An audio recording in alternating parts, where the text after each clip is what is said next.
Hi friends, നമസ്കാരം. Challenger ആപ്പിലെ ഇന്നത്തെ special topics ക്ലാസ്സിലേക്ക് ഏവർക്കും ഹൃദ്യമായ സ്വാഗതം. സുഹൃത്തുക്കളെ, കൃത്യമായ ആസൂത്രണത്തിലൂടെ, വ്യക്തമായ പരിശീലനത്തിലൂടെ ചലഞ്ചർ ആപ്പിലെ ക്ലാസ്സുകൾ കണ്ടുകൊണ്ട് വിജയ യാത്ര നടത്തിക്കൊണ്ടിരിക്കുന്ന നിങ്ങളെല്ലാവരെയും ഏറെ സ്നേഹത്തോടെ ഇന്നത്തെ ക്ലാസ്സിലേക്ക് ക്ഷണിക്കുകയാണ്. ഒപ്പം ഒരു കാര്യം കൂടി നിങ്ങളെ ഞാൻ ഓർമ്മിപ്പിക്കാൻ ആഗ്രഹിക്കുന്നു. നിങ്ങൾ ആഗ്രഹിക്കുന്ന ഒരു സർക്കാർ ഉദ്യോഗം നേടാൻ നിങ്ങൾക്ക് യോഗ്യതയുണ്ട്, കഴിവുണ്ട്, അതിന് അർഹതയുണ്ട്. ഈ തിരിച്ചറിവ് ആർക്കുണ്ടാകുന്നുവോ അവർ എത്രയും വേഗം സർക്കാർ ഉദ്യോഗസ്ഥരായി മാറുക തന്നെ ചെയ്യും. പക്ഷെ സ്വയം തിരിച്ചറിയപ്പെടുന്നില്ല എന്നതാണ് ഏറ്റവും വലിയ ദുരന്തമായി ഞാൻ പലപ്പോഴും കണ്ടിട്ടുള്ളത്. സ്വയം തിരിച്ചറിയുക, നമ്മുടെ കഴിവും കർമ്മശേഷിയും തിരിച്ചറിഞ്ഞുകൊണ്ട് അത് ഫലവത്തായി പ്രയോജനപ്പെടുത്തിക്കൊണ്ട് വലിയൊരു മുന്നേറ്റം നടത്താൻ നിങ്ങൾക്ക് കഴിയട്ടെ.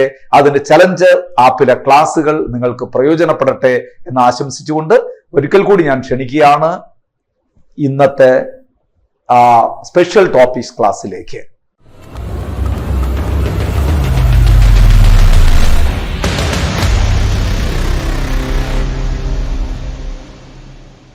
ഇന്ന് നമ്മൾ ഡിസ്കസ് ചെയ്യുന്നത് സ്പെഷ്യൽ ടോപ്പിക്സിലെ പുതിയ ഒരു ടോപ്പിക്കാണ്. ഭാരതീയ ന്യായ സംഹിത അഥവാ BNS. BNS എന്ന് പറയുന്ന ഈ വർഷം സ്പെഷ്യൽ ടോപ്പിക്സിൽ ഉൾപ്പെടുത്തിയിട്ടുള്ള ഒരു പുതിയ ടോപ്പിക്കിനെ കുറിച്ചാണ് ഇന്ന് നമ്മൾ ഡിസ്കസ് ചെയ്യാൻ പോകുന്നത്. വളരെ വളരെ പ്രധാനപ്പെട്ടതാണ്. BNS എന്ന് പറഞ്ഞാൽ ഭാരതീയ ന്യായ സംഹിത എന്നറിയാം. പഴയ IPC ആണ് എന്നെല്ലാവർക്കും അറിയാം. ഒരുപാട് മാറ്റങ്ങൾ വന്നു. അതിനെക്കുറിച്ചൊക്കെ നമ്മൾ ഇന്ന് പഠിക്കാൻ പോവുകയാണ്. അപ്പം BNSന്റെ ആദ്യ ക്ലാസ് ആണ് ഇന്ന്. ഭാരതീയ ന്യായ സംഹിത, അതിന്റെ പൂർണ്ണമായ പേര് ഒന്ന് മനസ്സിലാക്കി വെക്കുക. എന്താണ് ഈ ഭാരതീയ ന്യായ സംഹിത എന്ന് പറഞ്ഞാൽ? അതായത് ഇന്ത്യയിലെ ക്രിമിനൽ നിയമത്തിന്റെ എല്ലാ സുപ്രധാന വശങ്ങളും ഉൾക്കൊള്ളിച്ചുകൊണ്ടുള്ള ഒരു സമഗ്രമായ നിയമമാണ് ഭാരതീയ ന്യായ സംഹിത. ഇന്ത്യയിലെ ക്രിമിനൽ നിയമത്തിന്റെ എല്ലാ സുപ്രധാന വശങ്ങളും ഉൾക്കൊള്ളിച്ചുകൊണ്ടുള്ള സമഗ്രമായൊരു നിയമമാണ് BNS അഥവാ ഭാരതീയ ന്യായ സംഹിത. അതായത് നിങ്ങൾ മനസ്സിലാക്കേണ്ടത്, ഇത് ഈ ഇന്ത്യയിലെ ക്രിമിനൽ കുറ്റങ്ങൾ എന്താണ്, ആ ക്രിമിനൽ കുറ്റങ്ങൾക്ക് ഉള്ള ശിക്ഷ എന്താണ്, അതൊക്കെയാണ് ഇവിടെ പ്രതിപാദിക്കുന്നത്. ഇന്ത്യയിലെ ക്രിമിനൽ കുറ്റങ്ങളെക്കുറിച്ചും അവയുടെ ശിക്ഷകളെക്കുറിച്ചും പ്രതിപാദിക്കുന്ന ഒരു സമഗ്രമായ നിയമസംഹിതയുടെ പേരാണ് ഭാരതീയ ന്യായ സംഹിത എന്ന് പറയുന്നത്. അപ്പോൾ ആദ്യമേ നിങ്ങൾ ഓർക്കണം, ഈ BNSന്റെ മുൻഗാമി എന്നറിയപ്പെടുന്നത് ഏതാണ്? എല്ലാവർക്കും അറിയാം, IPC, Indian penal code. Indian ശിക്ഷാ നിയമമാണ് നമ്മുടെ ഭാരതീയ ന്യായ സംഹിതയായി ഇപ്പം രൂപാന്തരപ്പെട്ടത്. അപ്പൊ BNSന്റെ മുൻഗാമി ഏത് എന്ന് പറഞ്ഞാൽ IPC. ഇവിടെ BNS പഠിക്കുമ്പോൾ ഇതിന്റെ IPCയുമായിട്ട് ചില കമ്പാരിസൺ നടത്തി തന്നെ പോകണം. കാരണം ഇത് ആദ്യമായിട്ട് IPCയിൽ നിന്ന് BNSലേക്ക് നമ്മൾ മാറുകയാണ്. അപ്പൊ IPCയെ പൂർണ്ണമായും തഴഞ്ഞുകൊണ്ട് നമുക്ക് പോകാൻ പറ്റില്ല. ചില കാര്യങ്ങൾ വളരെ വ്യക്തതയോടുകൂടി ഓർക്കേണ്ടതായിട്ടുണ്ട്. ഇനി നമ്മൾ പഠിക്കേണ്ടത് BNS തന്നെയാണ്. പക്ഷെ എങ്കിലും IPCയുമായി ബന്ധപ്പെട്ട ചെറിയ ചെറിയ കാര്യങ്ങൾ കൂടി ഇടയ്ക്കിടയ്ക്ക് നമുക്ക് ഒന്ന് പറഞ്ഞു പോകാം. കാരണം പരീക്ഷയ്ക്ക് ചോദിക്കും. ഇത് ആദ്യമായി വരുന്ന ഒരു പരീക്ഷയാണ്, BNS ഉൾപ്പെടുത്തിയ ആദ്യ പരീക്ഷയാണ്. അപ്പോൾ തീർച്ചയായിട്ടും അതിന്റെ മുൻഗാമിയായിരുന്ന നിയമം IPCയെ കുറിച്ചും ചെറിയ അടിസ്ഥാനപരമായ വസ്തുതകൾ മനസ്സിലാക്കി തന്നെ നിങ്ങൾ പോകണം. അപ്പൊ അതിവിടെ നമുക്ക് ഇങ്ങനെ തുടങ്ങാം. BNSന്റെ മുൻഗാമി IPC. IPC എന്ന് പറഞ്ഞാൽ ഇന്ത്യൻ പീനൽ കോഡ്, ഇന്ത്യൻ ശിക്ഷാ നിയമം. IPC രൂപീകരിക്കപ്പെട്ട വർഷം നിങ്ങൾക്കറിയാം 1860, നൂറ്റാണ്ടിന് മുമ്പാണ്. നോക്കൂ, 1860 IPC രൂപീകരിക്കപ്പെട്ടത്. 1862 ജാനുവരി 1 IPC നിയമം നിലവിൽ വന്നത്. ഇന്ത്യൻ ശിക്ഷാ നിയമം നിലവിൽ വന്നത്. ശ്രദ്ധിക്കണേ, IPC നിലവിൽ വന്നത് 1860 ജാനുവരി 1 IPC രൂപീകരിക്കപ്പെട്ടത് 1860. അത് ജസ്റ്റ് ഒന്ന് ഓർത്തു വെച്ചോളുക. ഇനി IPCയുടെ രൂപീകരണത്തിന് വഴിതെളിച്ച ഒരു കമ്മീഷൻ ഉണ്ട്. അതാണ് ബ്രിട്ടീഷ് ഇന്ത്യയിലെ ആദ്യത്തെ നിയമ കമ്മീഷൻ എന്നറിയപ്പെടുന്ന മെക്കാളെ കമ്മീഷൻ. IPCയുടെ രൂപീകരണത്തിലേക്ക് വഴിതെളിച്ച കമ്മീഷൻ. ഏത് കമ്മീഷനാണ്? Macaulay commission. മെക്കാളെ കമ്മീഷൻ എന്ന് പറയുന്നത് ബ്രിട്ടീഷ് ഇന്ത്യയിലെ ആദ്യത്തെ നിയമ കമ്മീഷനാണ്. First law commission of British India. ആ ലോ കമ്മീഷന്റെ തലവനായിരുന്ന ആളാണ് മെക്കാളെ പ്രഭു, ലോർഡ് മെക്കാളെ. അദ്ദേഹമാണ് IPC രൂപീകരിക്കുന്നതിന് മുൻകൈയെടുത്തത്. അതുകൊണ്ട് മെക്കാളെ പ്രഭുവിനെ നമ്മൾ വിളിക്കുന്നത് IPCയുടെ ശില്പി, ആർക്കിടെക്ട് ഓഫ് IPC, അല്ലെങ്കിൽ ഫാദർ ഓഫ് IPC. അതൊക്കെ പരീക്ഷയ്ക്ക് ചോദിക്കാം. അപ്പൊ ഇന്ത്യൻ ശിക്ഷാ നിയമത്തിന്റെ പിതാവ് ആര് എന്ന് ചോദിച്ചു കഴിഞ്ഞാൽ മെക്കാളെ പ്രഭുവാണ്. IPCയുടെ പിതാവ്, IPCയുടെ ശില്പി എന്നൊക്കെ അറിയപ്പെടുന്നത് മെക്കാളെ പ്രഭുവാണ് എന്ന് ഓർമ്മിച്ചുകൊള്ളുക. 1834 ബ്രിട്ടീഷ് ഇന്ത്യയിലെ ലോ കമ്മീഷൻ, ആദ്യത്തെ ലോ കമ്മീഷൻ നിലവിൽ വരുന്നത്, മെക്കാളെ കമ്മീഷൻ നിലവിൽ വരുന്നത്.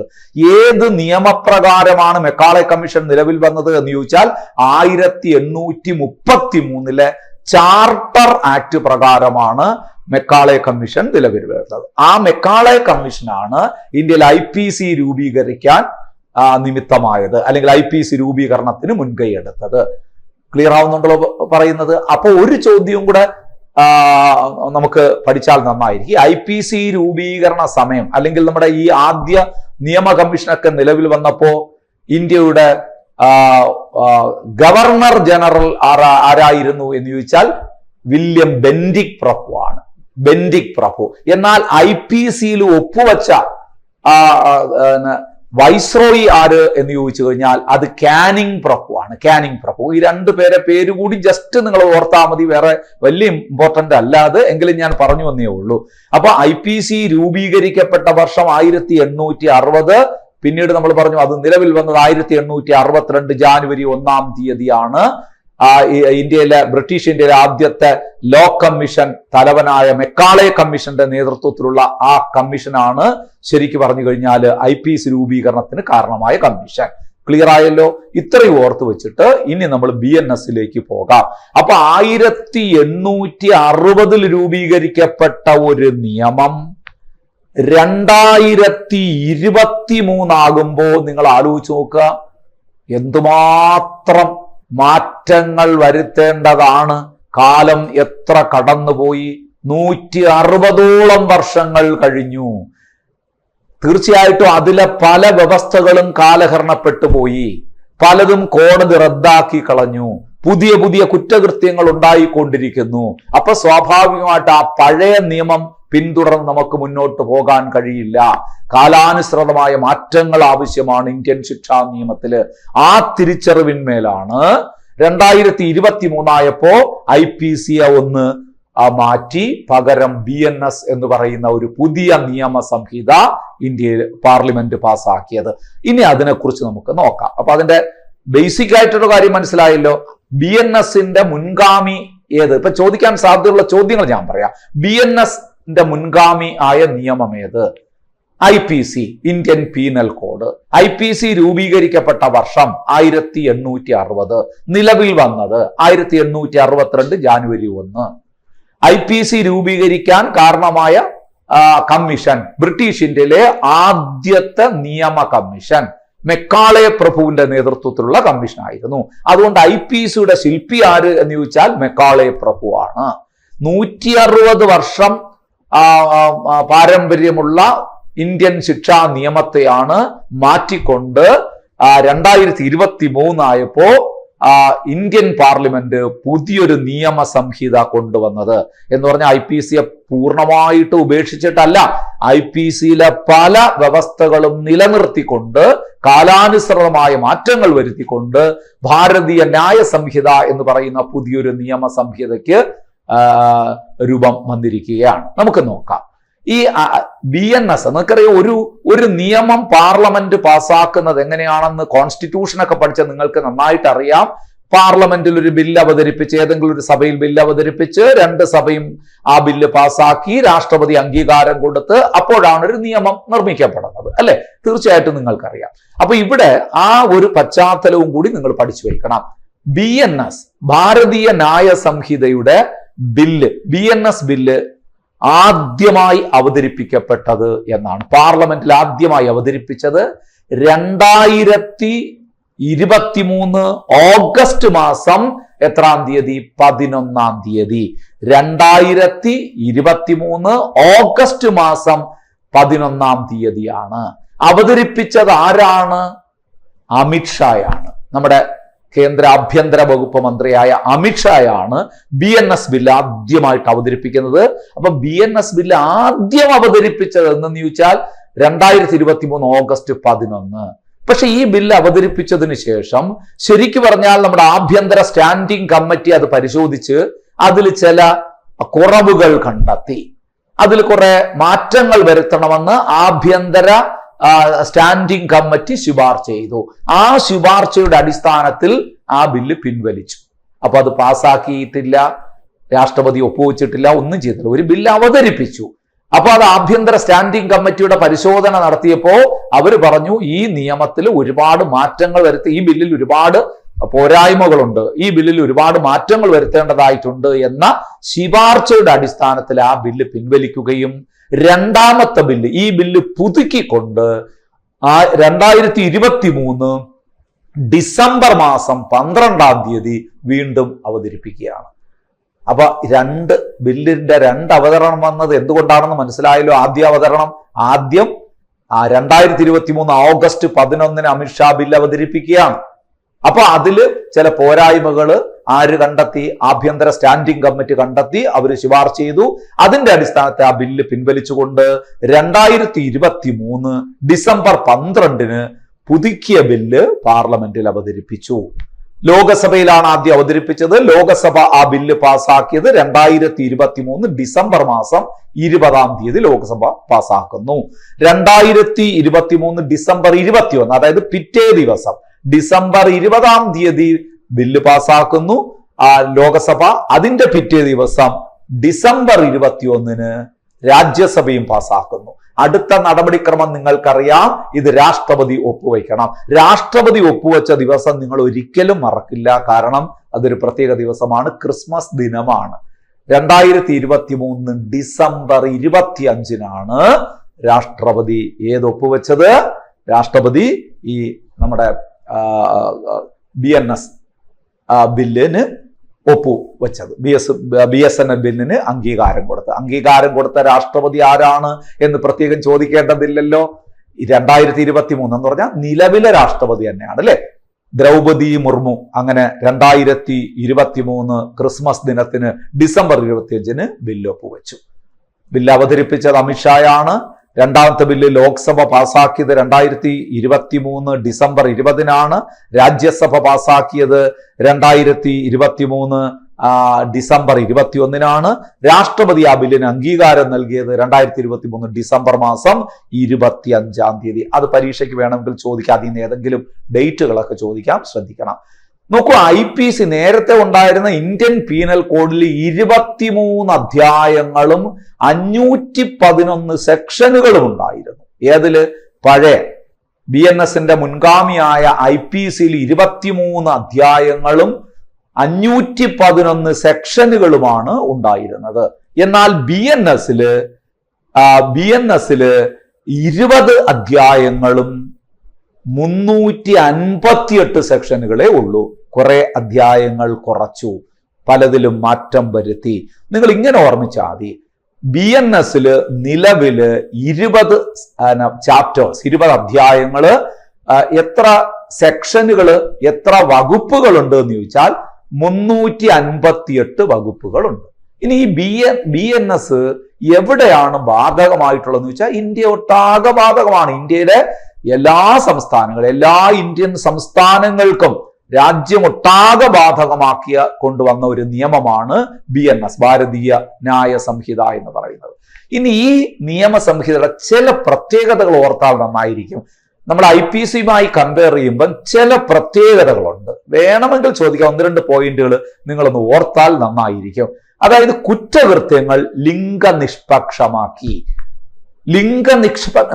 നിഷ്പക്ഷമാക്കി എന്ന് പറഞ്ഞാൽ അർത്ഥം എന്താണ്? ഒരു കുറ്റകൃത്യം നടത്തുന്നത് ആണായാലും പെണ്ണായാലും, ഇപ്പോഴെന്താണ് വേറൊന്നുകൂടെ ഉണ്ടല്ലോ, തേർഡ് ജെൻഡർ അല്ലെ? തേർഡ് ജെൻഡർ എന്ന് പറഞ്ഞാൽ ട്രാൻസ്ജെൻഡേഴ്സ് ഒക്കെ നമ്മൾ പറയുന്നില്ലേ, അവരെ മൂന്നാം ലിംഗക്കാരായി അംഗീകരിച്ചിരിക്കുകയാണ്. പക്ഷെ IPC നിലവിലുണ്ടായിരുന്ന സമയത്ത് അങ്ങനെയൊന്നും ഇല്ലാത്തത് കൊണ്ടാണ് അതിന്റെ പ്രത്യേകത. ഇപ്പൊ നമ്മൾ പറയുന്നത് ശരിക്ക് കുറ്റകൃത്യങ്ങൾ ലിംഗനിഷ്പക്ഷമാക്കി, ആണായാലും പെണ്ണായാലും അതുപോലെ തന്നെ ഈ തേർഡ് ജെൻഡറിൽപ്പെട്ട ആൾക്കാരായാലും അവരൊരു കുറ്റകൃത്യം ചെയ്താൽ അത് കുറ്റകൃത്യം തന്നെയാണ്. അത് ഒരേപോലെയാണ്, ലിംഗനിഷ്പക്ഷമാക്കി ഒരു കാര്യം. അടുത്ത നോക്കൂ, സ്വകാര്യ പ്രതിരോധനത്തിലുള്ള അവകാശം വിപുലീകരിച്ചു. സ്വകാര്യ പ്രതിരോധം, നമ്മുടെ ജീവനും സ്വത്തിനും സംരക്ഷണം കൊടുക്കാൻ നമുക്ക് തന്നെ ഉത്തരവാദിത്വമുണ്ട്. അതിനെതിരെ ആക്രമണം വരുമ്പോൾ നമുക്ക് സ്വകാര്യമായിട്ടൊരു അവകാശമുണ്ട്, അതിനെ പ്രതിരോധിക്കാനുള്ള അവകാശം. ആ പ്രതിരോധിക്കാനുള്ള അവകാശം ഒന്നുകൂടി ശക്തിപ്പെടുത്തി BNSലൂടെ. ഇനി കോടതി അസാധുവാക്കിയ കുറ്റകൃത്യങ്ങൾ നീക്കം ചെയ്തു. അതെന്താണ്? സുപ്രീം കോടതി അസാധുവാക്കി കളഞ്ഞു കുറെ കുറ്റകൃത്യങ്ങൾ, അതൊക്കെ ഇപ്പൊ എടുത്ത് കളഞ്ഞു. അതൊക്കെ ഇപ്പൊ നിലവിലില്ല, IPCൽ കിടക്കുകയാണ്. ഇപ്പൊ ഉദാഹരണത്തിന് ഞാൻ പറയാം, IPCലെ സെക്ഷൻ 377 അൺനാച്ചുറൽ സെക്സ് എന്ന് വേണമെങ്കിൽ പറയാം, പ്രകൃതി വിരുദ്ധ ലൈംഗിക പ്രവർത്തനങ്ങളെയാണ് നമ്മൾ 377 IPCലെ 377. പക്ഷെ സുപ്രീം കോടതി നവതേജ് സിംഗ് ജോഗാർ കേസില് 2018 പ്രസിദ്ധമായ നവതേജ് സിംഗ് ജോഹാർ കേസ് ഉണ്ടായിരുന്നു. ആ കേസിലൂടെ ഈ വകുപ്പ് റദ്ദാക്കി, 377 വകുപ്പ് റദ്ദാക്കി. എന്തായിരുന്നു? പ്രകൃതി വിരുദ്ധ ലൈംഗിക ബന്ധം അതിക്രൂരമായ കുറ്റകരമാണ് എന്നായിരുന്നു മുമ്പ് IPC പറഞ്ഞിരുന്നത്. ഇപ്പൊ എന്താണ് നമുക്കറിയാമല്ലോ, സ്വവർഗരതി നിയമവിധേയമാക്കി. ഈ കേസിലൂടെ സുപ്രീം കോടതി സ്വവർഗരതി നിയമവിധേയമാക്കിയപ്പോ ആണും തമ്മിൽ ബന്ധപ്പെടാനും പെണ്ണും തമ്മിൽ ബന്ധപ്പെടുന്നതും പ്രകൃതി വിരുദ്ധമല്ല എന്ന ഒരു നിഗമനത്തിൽ സുപ്രീം കോടതി എത്തിച്ചേർന്നു. അങ്ങനെ സ്വവർഗരതി നിയമവിധേയമാക്കിയതിന്റെ അടിസ്ഥാനത്തിൽ ഈ അൺനാച്ചുറൽ സെക്സ് എന്ന് പറയുന്ന പ്രകൃതി വിരുദ്ധ ലൈംഗിക ബന്ധം എന്ന് പറയുന്നത് അങ്ങനെ ഒരു കുറ്റകൃത്യം പറഞ്ഞിരുന്ന 377 വകുപ്പ് റദ്ദാക്കി കളഞ്ഞു. ഓർത്തോളും, പരീക്ഷയ്ക്ക് ചോദിക്കാവുന്നതാണ്. ഇനി അതുപോലെ തന്നെ നമുക്ക് പറയാം, വേറൊരു വകുപ്പിനെ കുറിച്ച് പറയാം, 497 IPCലെ 497 വ്യഭിചാര കുറ്റത്തെ കുറിച്ചാണ് പറഞ്ഞത്. അതും സുപ്രീം കോടതി ഒരു പ്രധാന കേസിൽ, ജോസഫ് ഷൈൻ കേസ് 2018 തന്നെ ജോസഫ് ഷൈൻ കേസിലൂടെ സുപ്രീം കോടതി പറഞ്ഞു, അങ്ങനെ എന്താണ് പരസ്പരമുള്ള ഉഭയകക്ഷി ബന്ധങ്ങളിലൂടെയുള്ള ലൈംഗിക ബന്ധങ്ങൾ, വിവാഹേതര ലൈംഗിക ബന്ധങ്ങൾ അത്ര കുറ്റകരമല്ല. ഒരു സ്ത്രീയും പുരുഷനും പരസ്പരം ഇഷ്ടപ്പെട്ട് ലൈംഗിക ബന്ധത്തിൽ ഏർപ്പെട്ടാൽ അത് കുറ്റകരമല്ല. പക്ഷെ IPCലെ 497 വകുപ്പിൽ അത് കുറ്റകൃത്യമായിട്ടാണ് പറഞ്ഞിരുന്നത്. അപ്പൊ സുപ്രീം കോടതി അതും റദ്ദാക്കി. നോക്കൂ, നിങ്ങൾ മനസ്സിലാക്കണം, 160 വർഷം മുമ്പ് എഴുതി വെച്ച നിയമത്തിൽ കാലാനുസൃതമായ മാറ്റങ്ങൾ വന്നേ മതിയാകൂ.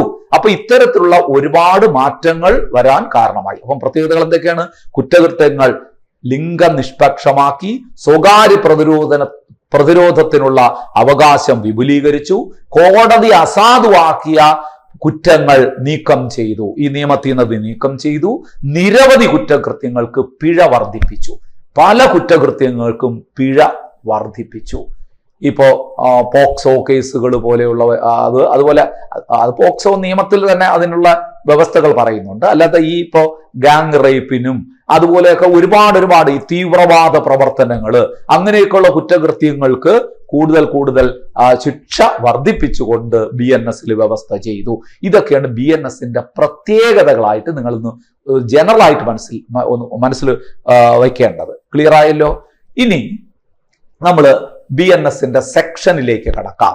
BNSൽ എത്ര സെക്ഷൻ ഉണ്ടെന്നാണ് ഇപ്പം നമ്മൾ പഠിച്ചത്? 358 സെക്ഷൻ, 20 അധ്യായങ്ങൾ. നിങ്ങൾ ഞെട്ടിപ്പോകരുത്, അയ്യോ സാറേ 358 സെക്ഷൻ എങ്ങനെ പഠിക്കും? ഇത് ഞങ്ങൾ ആകെ ബുദ്ധിമുട്ടാകുമല്ലോ. ചിന്തിക്കുകയേ വേണ്ട, അങ്ങനെ ടെൻഷൻ അടിക്കുകയേ വേണ്ട. ഈ എല്ലാ വകുപ്പുകളും പഠിക്കാൻ പറഞ്ഞിട്ടില്ല, ചില വകുപ്പുകൾ മാത്രമേ പഠിക്കാൻ പറഞ്ഞിട്ടുള്ളൂ. അപ്പോഴും എനിക്ക് നിങ്ങളെ ഓർമ്മിപ്പിക്കാനുള്ള ഒരു കാര്യമുണ്ട്. കഴിഞ്ഞ CPOക്കാർക്ക് പഠിക്കാൻ പറഞ്ഞിരുന്ന സെക്ഷനേക്കാളും കുറച്ചുകൂടി കൂടുതൽ ഇപ്പോഴുണ്ട് എന്നതൊരു യാഥാർത്ഥ്യമാണ്.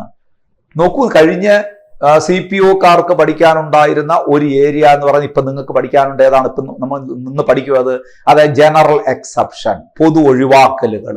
അവിടെ ഏതാണ്ട് 30ഓളം സെക്ഷനുകൾ ഉള്ളതിൽ 8 സെക്ഷൻ പഠിച്ചാൽ മതിയായിരുന്നു കഴിഞ്ഞ വർഷം.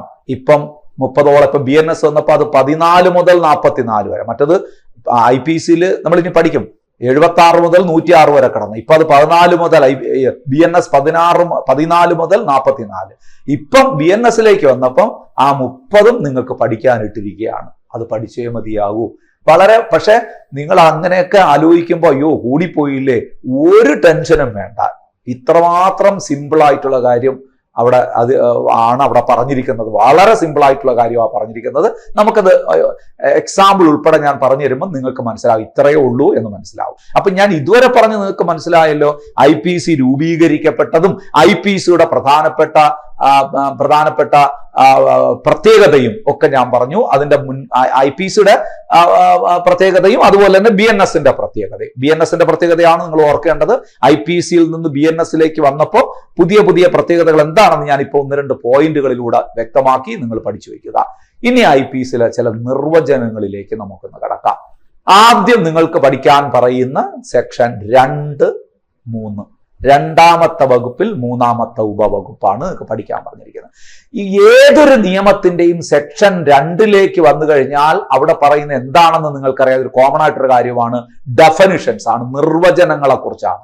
നിങ്ങൾ ഏത് നിയമം എടുത്തു നോക്കൂ, അതിന്റെ സെക്ഷൻ 2 പ്രധാനപ്പെട്ട ആ നിയമവുമായി ബന്ധപ്പെട്ട് നമ്മൾ അറിഞ്ഞിരിക്കേണ്ടുന്ന പ്രധാനപ്പെട്ട ടേംസ് തന്നിട്ട് അതിന്റെ നിർവചനങ്ങൾ പറയുന്ന ഒരു സെക്ഷനാണ് ശരിക്ക് സെക്ഷൻ 2. അതിൽ കിടക്കുന്ന പ്രധാനപ്പെട്ട വാക്കുകളുടെ നിർവചനമാണ് നിങ്ങൾക്ക് ആദ്യം തന്നെ പഠിക്കാൻ പറഞ്ഞിരിക്കുന്നത്. അപ്പൊ നമുക്ക് ഓർഡറായി തന്നെ പോകാം. ആദ്യത്തെ സെക്ഷൻ 2-3, 2ാമത്തെ സെക്ഷൻ 3ാമത്തെ ഉപവകുപ്പ്. അതിൽ പറയുന്നത് എന്താണെന്ന് പരീക്ഷയ്ക്ക് ചോദിച്ചാൽ നിങ്ങൾ പറയണം കുട്ടി എന്നാൽ എന്തെന്ന് വ്യക്തമാക്കുന്ന BNSന്റെ സെക്ഷൻ ഏത്? 2-3. സെക്ഷൻ 2-3 കുട്ടി എന്നാൽ ആരാണ് എന്ന് വ്യക്തമാക്കുന്നത്. അപ്പൊ ഒന്ന് വ്യക്തമാക്കാൻ നമുക്കത് കുട്ടി ആരാണ്? നമ്മൾ പല നിയമങ്ങളിലും പഠിച്ചിട്ടുണ്ട്. പോക്സോ ആക്ടില്, ജുവനൈൽ ജസ്റ്റിസ് ആക്ടില്, അതുപോലെ തന്നെ എന്താണ് DV ആക്ടില്. എന്താണ് DV ആക്ട് എന്ന് പറഞ്ഞു കഴിഞ്ഞാൽ ഗാർഹിക പീഡന നിരോധന നിയമം അല്ലെ, ഡൊമസ്റ്റിക് വയലൻസ് ആക്ട്. അതിനാണ് DV ആക്ട് എന്ന് പറയുന്നത്. ഇവിടെയൊക്കെ നിർവചിച്ചിട്ടുണ്ട് കുട്ടി ആരെന്ന്. അതേ നിർവചനമാണ് ഇവിടെ കൊടുക്കുന്നത്. കുട്ടി എന്നാൽ 18 വയസ്സിന് താഴെയുള്ള ഏതൊരു വ്യക്തിയും കുട്ടിയാണ്. ക്ലിയർ അല്ലേ? അപ്പം BNS സെക്ഷൻ 2-3 പ്രകാരം കുട്ടി എന്നാൽ എന്നേ പരീക്ഷയ്ക്ക് ചോദിക്കുകയുള്ളൂ. നിങ്ങൾ പറയണം 18 വയസ്സിന് താഴെയുള്ള വ്യക്തികൾ ആരായാലും അത് കുട്ടിയാണ്. അതാണ് 2-3 പറയുന്നത്. ഇനി 2-4 പറയുന്നതും പഠിക്കാൻ നിങ്ങളോട് പറഞ്ഞിട്ടുണ്ട്. 2-4 പറയുന്നത് വ്യാജൻ ആരാണ്, കൗണ്ടർഫിറ്റ്. വ്യാജൻ ആരാണെന്ന് പറയുന്നതാണ് 2-4. വ്യാജൻ ആരാണ്? വ്യാജൻ കേൾക്കുമ്പോഴേ അറിയാം, നമ്മളിപ്പം ജീവിക്കുന്നത് തന്നെ വ്യാജന്മാരുടെ കാലഘട്ടത്തിലാണ്. എവിടെ തിരിഞ്ഞാലും വ്യാജന്മാരാണ്.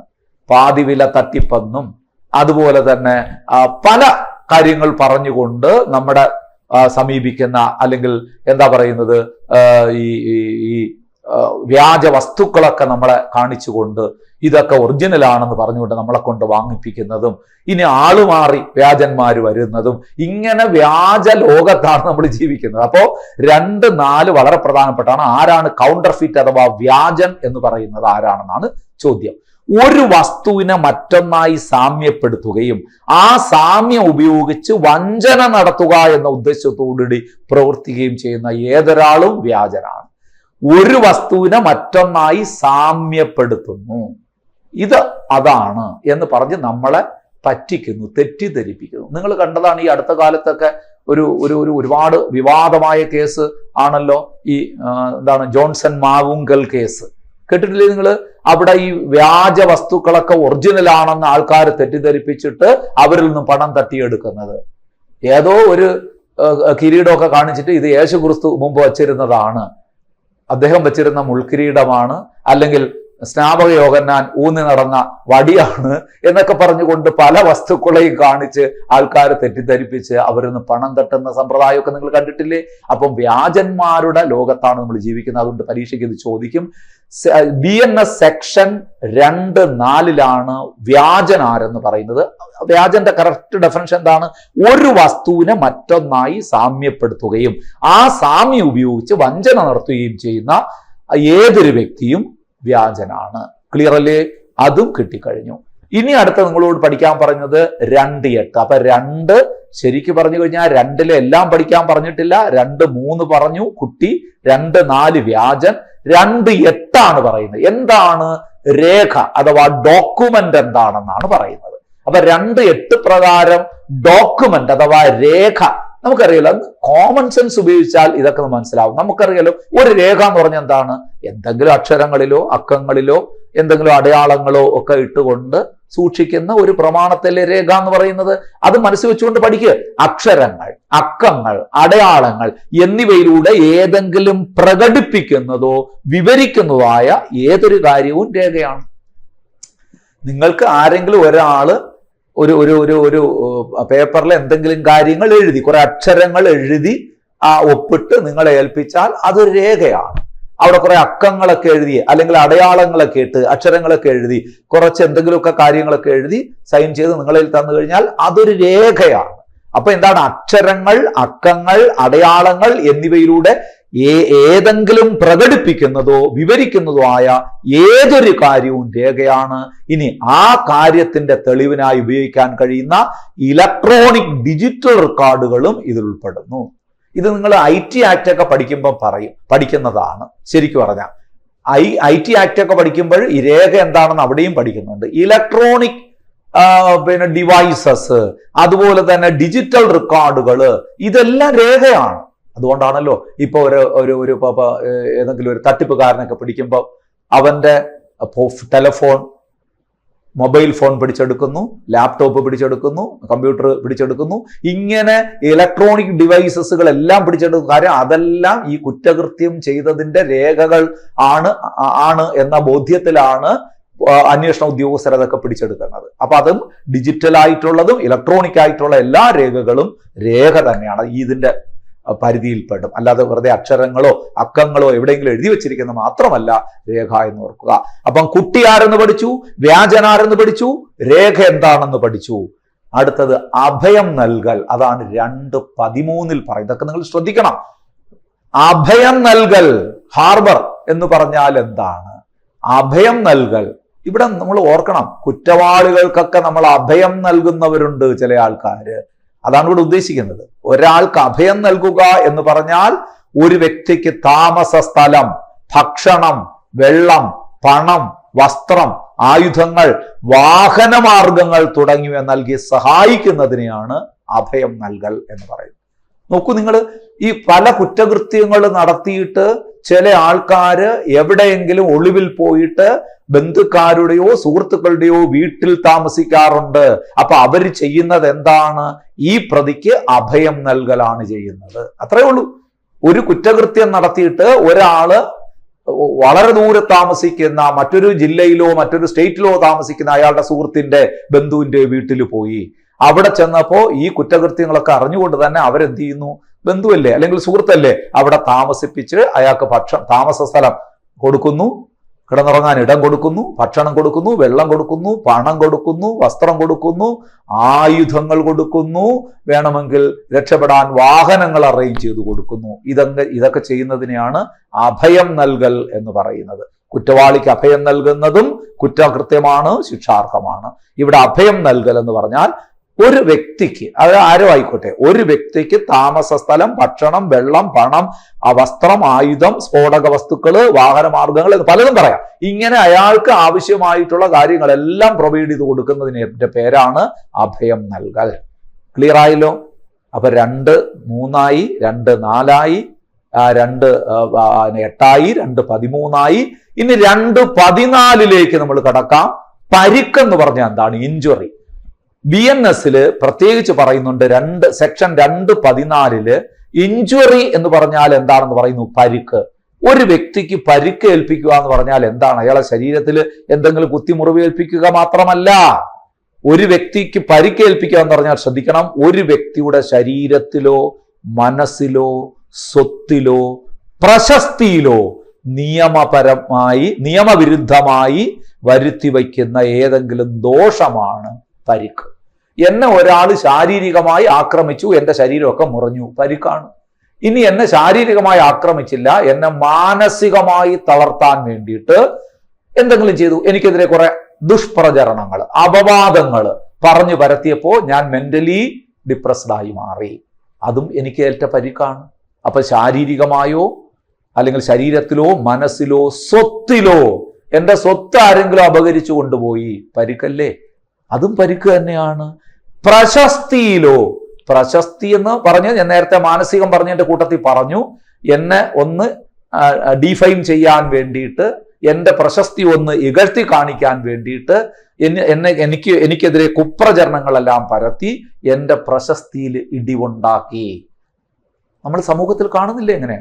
ഒരുപാട് നല്ല രീതിയിൽ പ്രവർത്തിക്കുന്ന ആൾക്കാര് അക്രമത്തിനും അഴിമതിക്കും ഒന്നും കൂട്ടുനിൽക്കാതെ വരുമ്പോൾ അവരെ മാനസികമായി തളർത്തുന്നതിന് വേണ്ടി, അവരുടെ പ്രശസ്തി ഒന്ന് ഇടിച്ചു കാണിക്കാൻ വേണ്ടി എന്തെങ്കിലും പ്രവൃത്തി ചെയ്താൽ അതും അവർക്ക് പരിക്ക് ചെയ്യലാണ്.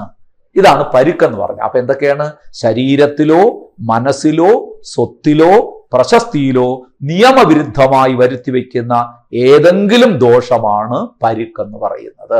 ഇത് BNS സെക്ഷൻ 2:14 വ്യക്തമാക്കി. ഈ സെക്ഷനുകളെല്ലാം നിങ്ങൾ പഠിക്കണം. ഇനി 2:28 പറയുന്നത് പൊതുപ്രവർത്തകൻ ആരാണ്, പബ്ലിക് സർവന്റ് എന്ന് പറഞ്ഞാൽ ആരാണ്?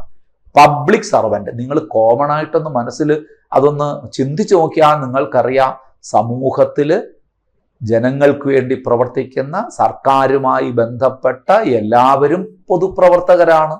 പൊതുപ്രവർത്തകർ ഇവിടെ പറയുന്ന കുറച്ച് പോയിന്റുകൾ ശ്രദ്ധിക്കുക.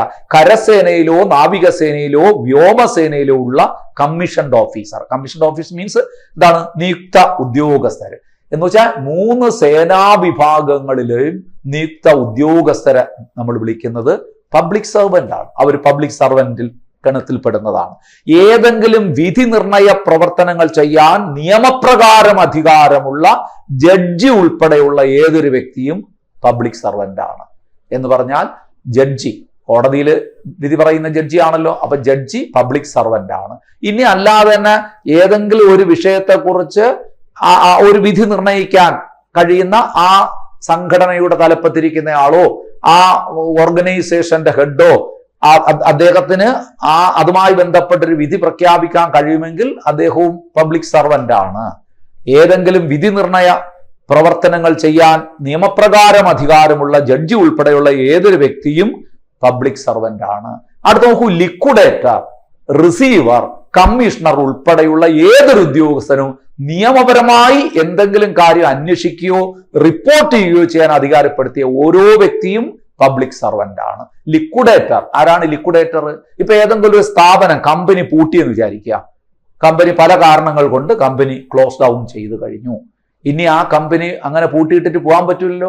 ആ കമ്പനിയുടെ കടബാധ്യതകളൊക്കെ തീർക്കണ്ടേ?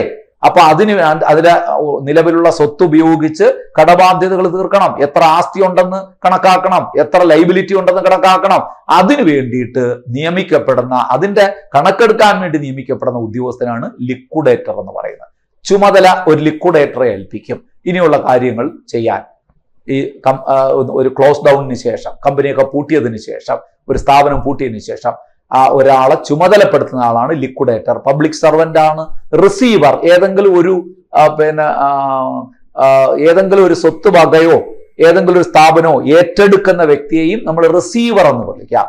ആ റിസീവർ, കമ്മീഷണർ ഉൾപ്പെടെയുള്ള ഏതൊരു ഉദ്യോഗസ്ഥനും നിയമപരമായി ഏതെങ്കിലും കാര്യം അന്വേഷിക്കാനോ റിപ്പോർട്ട് ചെയ്യാനോ അധികാരപ്പെടുത്തിയ വ്യക്തിയും പബ്ലിക് സർവന്റ് ആണ്.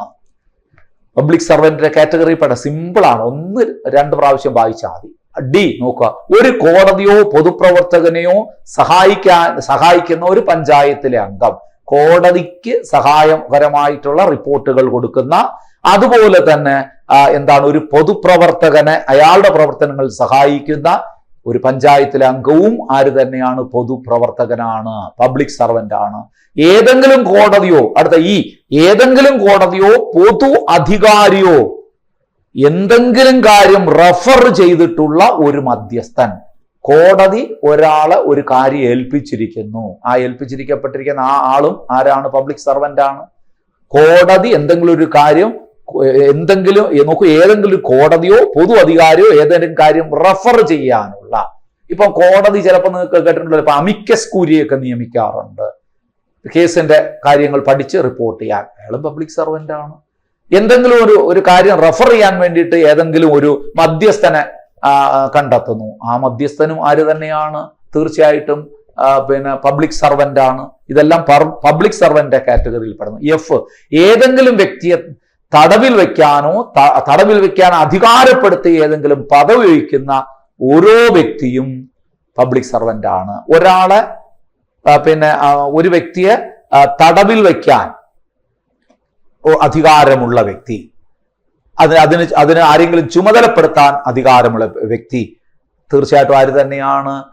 പബ്ലിക് സർവന്റ് ആണ്. ഇനി നോക്കൂ, കുറ്റകൃത്യങ്ങൾ തടയാനും കുറ്റവാളിയെ നിയമത്തിന് മുമ്പിൽ കൊണ്ടുവരാനും പൊതുജനാരോഗ്യം, സുരക്ഷ എന്നിവ സംരക്ഷിക്കാനും ചുമതലയുള്ള സർക്കാർ ഉദ്യോഗസ്ഥർ. അതാരൊക്കെയാണ്? കുറ്റകൃത്യങ്ങൾ തടയാൻ പോലീസ് ഫോഴ്സ്, പൊതുജനാരോഗ്യം സംരക്ഷിക്കാൻ ഡോക്ടേഴ്സ്. അപ്പം പോലീസ്, ഡോക്ടേഴ്സ് ഇവരെല്ലാം ആര് തന്നെയാണ്? പബ്ലിക് സർവന്റ് ആണ്, പൊതുപ്രവർത്തകരാണ്. വളരെ സിമ്പിളാണ്. നോക്കൂ, എച്ചിൽ പറയുന്ന സർക്കാരിന്റെ സാമ്പത്തിക താല്പര്യങ്ങൾ സംരക്ഷിക്കുന്നതിനായി ഏതെങ്കിലും നിയമലംഘനം തടയാൻ ചുമതലയുള്ള ഉദ്യോഗസ്ഥൻ, സർക്കാരിന്റെ സാമ്പത്തിക താല്പര്യം സംരക്ഷിക്കുന്നതിന് വേണ്ടി ഏതെങ്കിലും നിയമലംഘനം തടയാനായിട്ട് ചുമതലപ്പെടുത്തിയ വ്യക്തി. ഇപ്പൊ ഒരു സർക്കാരിന്റെ കണക്കുകൾ പരിശോധിക്കാൻ CAG നിയമിച്ചാൽ ആ CAG പബ്ലിക് സർവന്റ് ആണ്. ഇനി വേറെ ഏതെങ്കിലും ഒരു ഓഡിറ്ററെ നിയമിച്ചാൽ അദ്ദേഹം പബ്ലിക് സർവന്റ് ആണ്, സാമ്പത്തിക താല്പര്യങ്ങൾ സംരക്ഷിക്കുന്ന വ്യക്തിയാണ്. അതിൽ പറയുന്നത് ഏതെങ്കിലും പ്രദേശത്തിന്റെ പൊതു ആവശ്യത്തിനായി ഏതെങ്കിലും സ്വത്ത് ഏറ്റെടുക്കുക, സൂക്ഷിക്കുക, നികുതി ചുമത്തുക തുടങ്ങിയ ചുമതലയുള്ള ഉദ്യോഗസ്ഥനും പബ്ലിക് സർവന്റ് ആണ്. ഏതെങ്കിലും പ്രദേശത്തിന്റെ പൊതുവായ ആവശ്യത്തിന് വേണ്ടി ഒരു സ്വത്ത് ഏറ്റെടുക്കുന്നു, ഒരു പബ്ലിക് പ്രോപ്പർട്ടി ആയിട്ട് ഒരു സ്വത്ത്, ആരുടെ അവകാശമല്ല, ഒരു ട്രസ്റ്റ് രൂപീകരിക്കാൻ പോകണം. അപ്പൊ അത് ഒരാളെ ചുമതലപ്പെടുത്തിയാൽ അയാൾ പബ്ലിക് സർവന്റ് ആണ്. മനസ്സിലാകുന്നല്ലോ. ഇനി നോക്കൂ, ജയിൽ പറയുന്നത് ഒരു ഇലക്ട്രൽ റോൾ തയ്യാറാക്കുക. ഇലക്ട്രൽ എന്ന് പറഞ്ഞു കഴിഞ്ഞാൽ വോട്ടർ പട്ടിക തയ്യാറാക്കുക, പ്രസിദ്ധീകരിക്കുക തുടങ്ങി തെരഞ്ഞെടുപ്പിന്റെ ഭാഗമാകാൻ അധികാരമുള്ള വ്യക്തി എന്ന് പറഞ്ഞാൽ തെരഞ്ഞെടുപ്പ് കമ്മീഷനിലെ എല്ലാ വ്യക്തികളും പബ്ലിക് സർവന്റ് ആണ്. അടുത്ത് നോക്കണോ, കെയിൽ 2 കാര്യം പറയുന്നുണ്ട്. സർക്കാരിന്റെ പ്രതിഫലം പറ്റി സേവനം ചെയ്യുന്ന ഏതൊരു വ്യക്തിയും പബ്ലിക് സർവന്റ് ആണ്. സർക്കാരിന്റെ ശമ്പളം വാങ്ങി ചെയ്യുന്ന ഏത് ജോലി ചെയ്യുന്ന വ്യക്തിയും സർക്കാരിന്റെ അല്ലെങ്കിൽ നമ്മുടെ സമൂഹത്തിന്റെ മുമ്പിൽ പബ്ലിക് സർവന്റ് തന്നെയാണ്. ഇനി സർക്കാരിന്റെ നേരിട്ടുള്ള പ്രതിഫലം പറ്റി ജോലി ചെയ്യുന്ന വ്യക്തി തന്നെ ആകണമെന്നില്ല. കേന്ദ്ര സംസ്ഥാന, ഇപ്പൊ കെയിൽ 2 പറയാണ്. കേന്ദ്ര സംസ്ഥാന നിയമപ്രകാരം സ്ഥാപിതമായ ഒരു സർക്കാർ കമ്പനിയിൽ ശമ്പളം പറ്റി ജോലി ചെയ്യുന്ന വ്യക്തിയും പബ്ലിക് സർവന്റ് ആണ്. ഗവൺമെന്റ് കമ്പനിയിലെ ഉദ്യോഗസ്ഥൻ, ഒന്നിൽ പറഞ്ഞത് ഡയറക്റ്റ് ആയിട്ടുള്ള സർക്കാർ ഉദ്യോഗസ്ഥര്, സർക്കാരിന്റെ ശമ്പളം പറ്റി സേവനം ചെയ്യുന്ന ഏതൊരു വ്യക്തിയും പബ്ലിക് സർവന്റ് ആണ്. കേന്ദ്ര സംസ്ഥാന നിയമപ്രകാരം സ്ഥാപിതമായ സർക്കാർ കമ്പനി, സർക്കാരിന്റെ ഒരു കമ്പനിയിൽ ശമ്പളം പറ്റി ജോലി ചെയ്യുന്ന വ്യക്തിയും പബ്ലിക് സർവന്റ് ആണ്. ഒരു 4-5 തവണ വായിച്ചങ്ങ് വിട്ടേക്കുക. അപ്പോ ആദ്യ ഭാഗത്തുള്ള പ്രധാനപ്പെട്ട കാര്യങ്ങളാണ് നമ്മൾ പറഞ്ഞുകൊണ്ടിരിക്കുന്നത്. സർക്കാരിന്റെ സാമ്പത്തിക താല്പര്യങ്ങൾ സംരക്ഷിക്കാൻ നിയമലംഘനം തടയാനും ചുമതലപ്പെടുത്തിയിട്ടുള്ള വ്യക്തി നമ്മൾ പറഞ്ഞു കഴിഞ്ഞു. ഏതെങ്കിലും പൊതുപ്രദേശത്തിന്റെ സ്വത്ത് ഏറ്റെടുക്കാനും സൂക്ഷിക്കാനും നമ്മൾ പറഞ്ഞു കഴിഞ്ഞു. അപ്പോ നോക്കൂ, 2 പ്രധാനപ്പെട്ട കാര്യങ്ങൾ പറഞ്ഞു കഴിഞ്ഞു. 2-ാം വകുപ്പില് ഉപവകുപ്പുകൾ കുറച്ചുണ്ടായിരുന്നു. കുട്ടി ആരാണെന്നും വ്യാജൻ ആരാണെന്നും എന്താണ് ഡോക്യുമെന്റ് എന്താണെന്നും അഭയം നൽകൽ എന്താണെന്നും എന്താണ് പബ്ലിക് സർവന്റ് എന്നും നമ്മൾ ആ സെക്ഷൻ 2മായി ബന്ധപ്പെട്ട കാര്യങ്ങൾ പഠിച്ചു. അത്രയും വ്യക്തതയോടെ മനസ്സിലുണ്ടാകണം. സെക്ഷൻ 3 BNS സെക്ഷൻ 3-ൽ 5 നമുക്ക് പഠിക്കാനുള്ളത്. 1, 2, 3, 4 ഒന്നും വേണ്ട. 3-ൽ 5 സെക്ഷൻ 3(5) പറയുന്നത് പൊതുവായ ഒരു ഉദ്ദേശ്യം മുൻനിർത്തി നിരവധി വ്യക്തികൾ ഒരു കുറ്റം ചെയ്യുമ്പോൾ എന്താണ് ചെയ്യുന്നത്? പൊതുവായ ഉദ്ദേശം മുൻനിർത്തി നിരവധി വ്യക്തികൾ ഒരു കുറ്റം ചെയ്യുമ്പോൾ എന്ന് പറഞ്ഞാൽ ഒരു കുറ്റകൃത്യം കുറച്ച് ഒരു ഗ്യാങ്, ഒരു കൂട്ടം ആൾക്കാർ ഒരേ ഉദ്ദേശത്തോടുകൂടി ചെയ്യുമ്പോൾ, ഇപ്പൊ നിങ്ങൾ കേട്ടിട്ടുണ്ടല്ലോ, ഇപ്പൊ നമ്മൾ IPSC ഒക്കെ പഠിച്ചവർക്ക് അറിയാം, ഇനിയിപ്പോ നമ്മൾ BNS-ലൊക്കെ അത് പഠിക്കും. ഏതാണ് ഈ കൂട്ടായ്മ കവർച്ച? നിങ്ങൾ റോബറി എന്ന് കേട്ടിട്ടുണ്ട്, കവർച്ച അല്ലെ?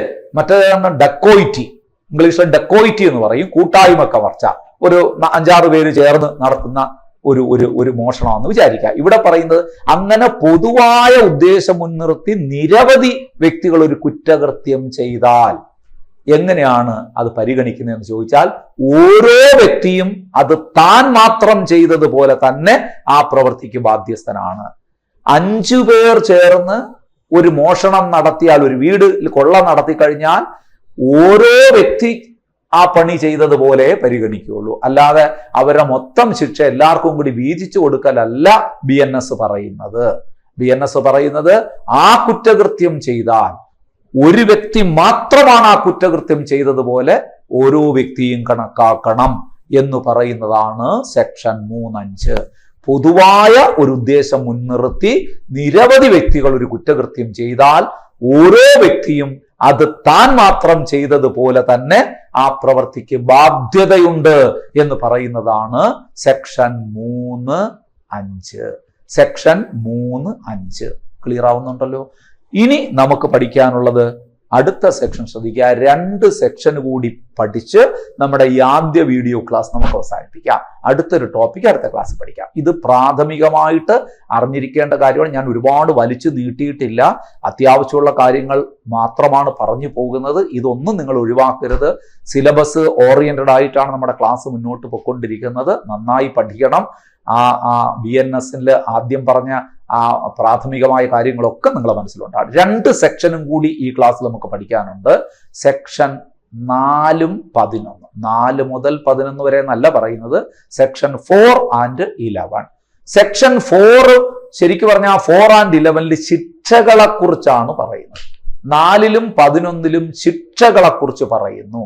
ഇനി 4ൽ പറയുന്നത്, സെക്ഷൻ 4ൽ പറയുന്ന ശിക്ഷ എന്താണെന്ന് നമുക്കൊന്ന് പരിശോധിക്കാം.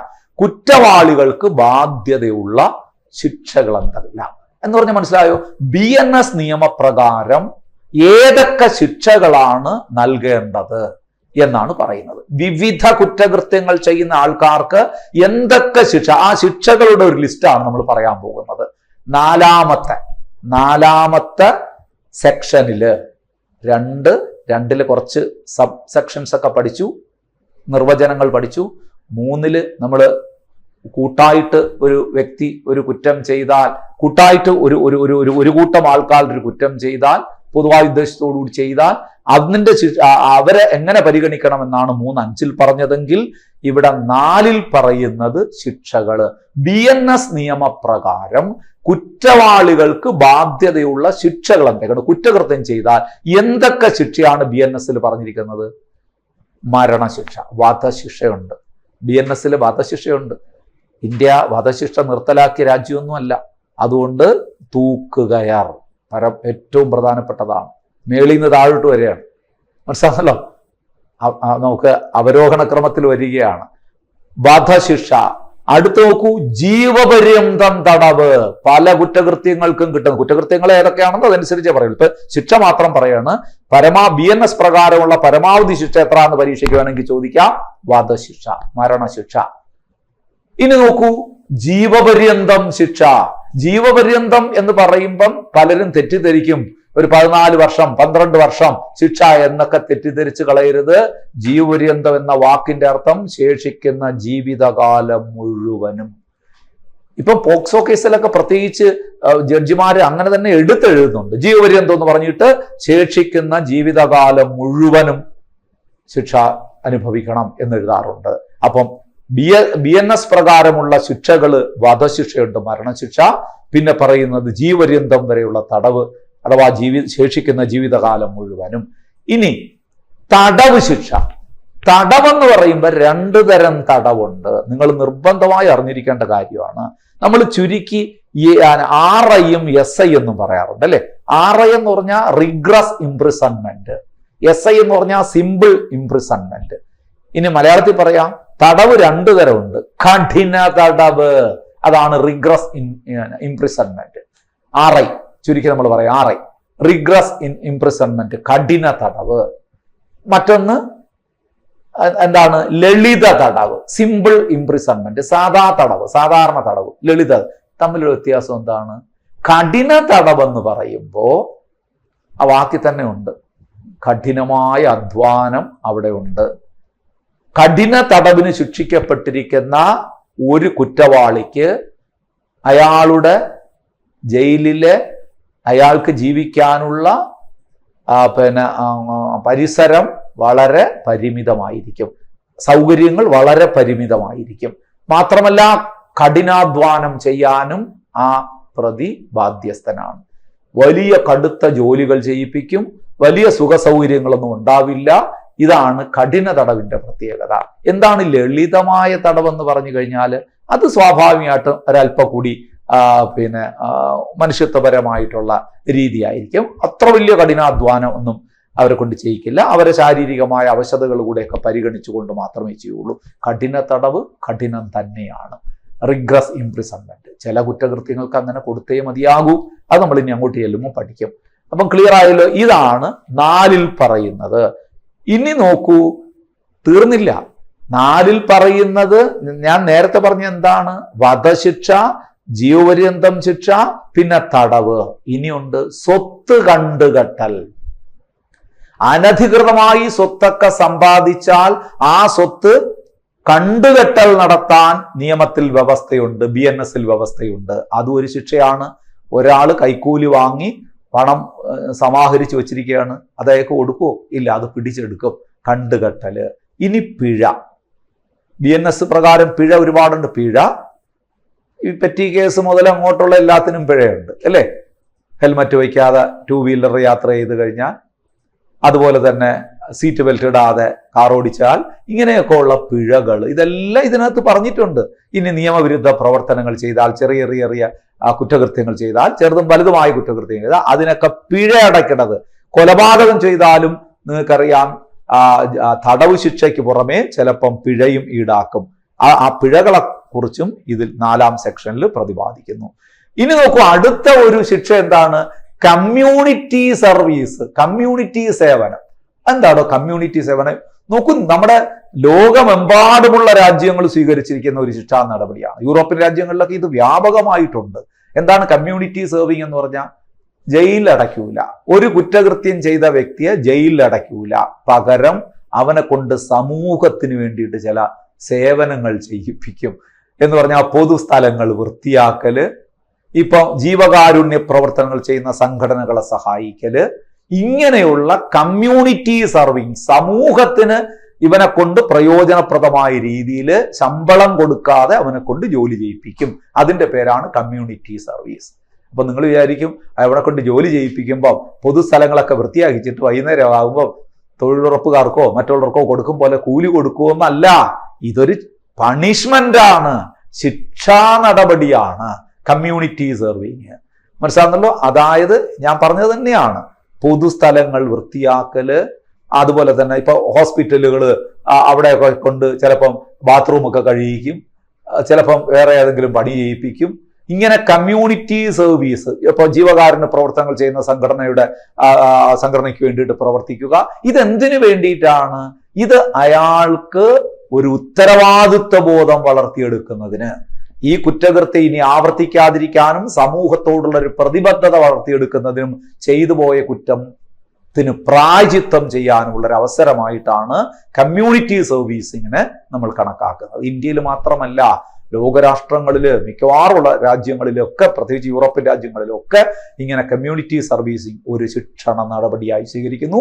BNS-ൽ അതിനും ഇടമുണ്ട്. കമ്മ്യൂണിറ്റി സർവീസും ഇതിനകത്ത് പറയുന്നുണ്ട്. ഇതാണ് 4ൽ പറയുന്ന. അപ്പൊ 4 വളരെ എളുപ്പമാണ്. BNS-ന്റെ 4ാമത്തെ സെക്ഷനിൽ എന്തു പറയുന്നു എന്ന് ചോദിച്ചാൽ നിങ്ങൾ പറയേണ്ടത് വിവിധ കുറ്റകൃത്യങ്ങളുടെ ശിക്ഷകളെ കുറിച്ച് പറയുന്നു. വധശിക്ഷ അല്ലെങ്കിൽ മരണശിക്ഷ, ജീവപര്യന്തം ശിക്ഷ, തടവ് ശിക്ഷ. തടവ് ശിക്ഷ 2 തരമുണ്ട്.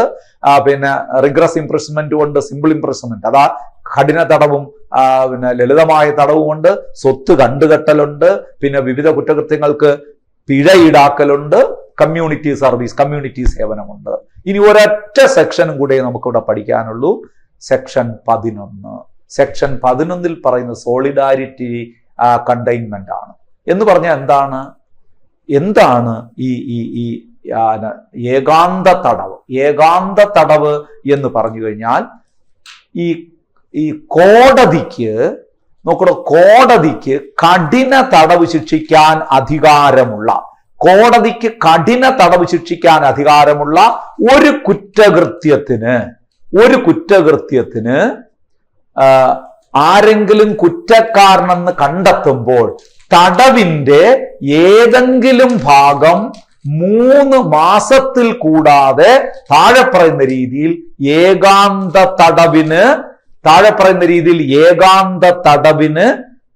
തടവിൽ സൂക്ഷിക്കാവുന്നതാണ്. എന്താണ്? സോളിഡാരിറ്റി കൺഫൈൻമെന്റ് എന്നാണ് കേട്ടോ. കൺഫൈൻമെന്റ് എന്നാണ് ഇവിടെ, കണ്ടെയ്ൻമെന്റ് എന്നൊക്കെയാണ് ഇട്ടിരിക്കുന്നത്, പ്രിന്റിംഗ് മിസ്റ്റേക്ക് ആണ്. സോളിഡാരിറ്റി കൺഫൈൻമെന്റ് എന്നാണ് പറയുന്നത്. ഏകാന്ത തടവ്, കോടതിക്ക് കഠിന തടവ് ശിക്ഷിക്കാൻ അധികാരമുള്ള ഒരു കുറ്റകൃത്യത്തിന് ആരെങ്കിലും കുറ്റക്കാരനാണെന്ന് കണ്ടെത്തുമ്പോൾ തടവിന്റെ ഏതെങ്കിലും ഭാഗം 3 മാസത്തിൽ കൂടാതെ താഴെ പറയുന്ന രീതിയിൽ ഏകാന്ത തടവിൽ സൂക്ഷിക്കാവുന്നതാണ്. ഒരു വ്യക്തിക്ക് കഠിന തടവ് കൊടുത്തു. കഠിന തടവിന് ശിക്ഷിക്കുന്ന വ്യക്തിയുടെ ശിക്ഷയുടെ കാലയളവിൽ ചെറിയൊരു ഭാഗം ഏകാന്ത തടവിൽ വിടാം. എന്താണ് ഏകാന്ത തടവെന്ന് പറഞ്ഞാൽ? സോളിഡാരിറ്റി കൺഫൈൻമെന്റ് അഥവാ ഏകാന്ത തടവെന്ന് പറഞ്ഞാൽ എന്താണെന്ന് അറിയൂ? അതായത് അടച്ചിട്ട സെല്ലില് മറ്റാരുമായിട്ടും സമ്പർക്കമില്ലാതെ ഒറ്റയ്ക്ക് ഇട്ടിരിക്കുന്ന ഒരു രീതിയാണ് ഏകാന്ത തടവ്. കഠിന ശിക്ഷയ്ക്ക് വിധിച്ചവർ ഇത് അനുഭവിച്ചേ മതിയാകൂ. അത് വിവിധ കാലയളവ് അനുസരിച്ചാണ് അതിന്റെ പീരീഡ് വരുന്നത്. നമുക്ക് നോക്കാം.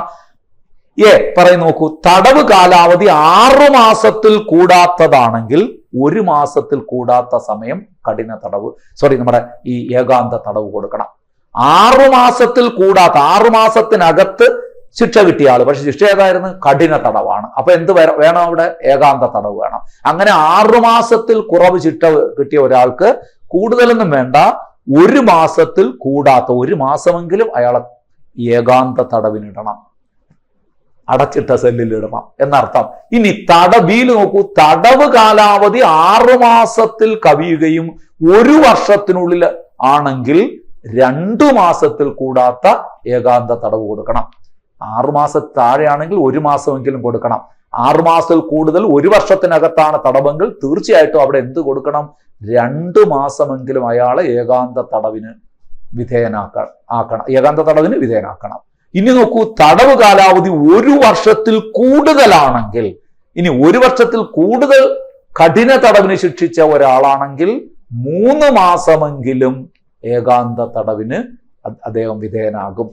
അടച്ചിട്ട സെല്ലില് വലിയ ജനസമ്പർക്കമൊന്നും ഇല്ലാതെ ഒരൊറ്റപ്പെട്ട അവസ്ഥയിലേക്ക് നിങ്ങൾ ആലോചിച്ച് നോക്കൂ. ഇതാണ് കഠിന തടവിന്റെ ഭാഗമായിട്ട് കൊടുക്കുന്നത്. ഇത് BNS-ലെ 11ാമത്തെ സെക്ഷനിൽ പറഞ്ഞിട്ടുണ്ട്. അപ്പൊ സുഹൃത്തുക്കളെ, BNS-ന്റെ ഒരു ആദ്യ ക്ലാസ് ആണ് ഇന്ന് എടുത്തത്. അതിന്റെ ബേസിക് ആയിട്ട് പറഞ്ഞൊരു കാര്യവും അതിന്റെ പ്രധാനപ്പെട്ട സെക്ഷൻസ് കുറെ നമ്മൾ പഠിച്ചു. നിങ്ങൾക്ക് മനസ്സിലായി എന്ന് വിശ്വസിക്കുന്നു. അടുത്ത തുടർന്നുള്ള ടോപ്പിക്ക് ഉടൻ തന്നെ നമുക്ക് ആ ടോപ്പിക്കിൽ നമുക്ക് വീണ്ടും കാണാം. വിശദമായി നമുക്കത് ഒന്നൊന്നായി പഠിച്ചു പോകാം. ഇത്രയും കാര്യങ്ങൾ ഭംഗിയായി പഠിക്കുക. എല്ലാവർക്കും വലിയ വിജയം ഉണ്ടാകട്ടെ. Thank you so much. Good bye.